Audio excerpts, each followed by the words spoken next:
Okay, so we worked on the spam dataset. We primarily focused on feature extraction and picking the appropriate models for it.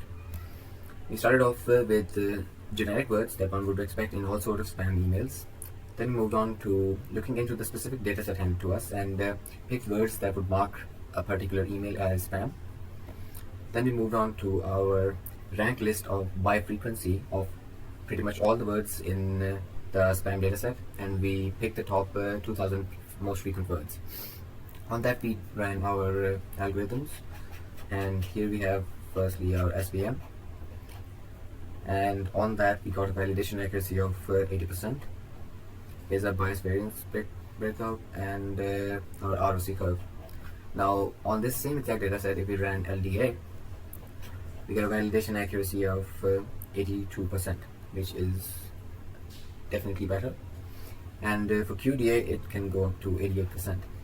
But the downside is, of course, building time. Next, we kept on increasing the feature size, or the number of features, but it resulted in a negative outcome for LDA, and somewhat similarly for QDA. So, sticking to our original SVM model, we kept on increasing the feature set. Here we have the bias variance breakdown, ROC. For the specific case, we had 79% validation and an area under the curve of 92%.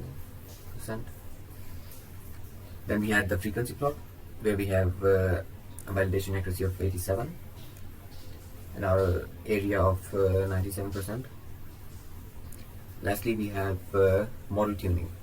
Once we were happy with the number of features we were adding, we ended up tuning the models, so we got a validation accuracy of 92% and an area under the curve of 99%. So we then moved on to a bit more to the explainability side, and we ran logistic regression with L1 penalty.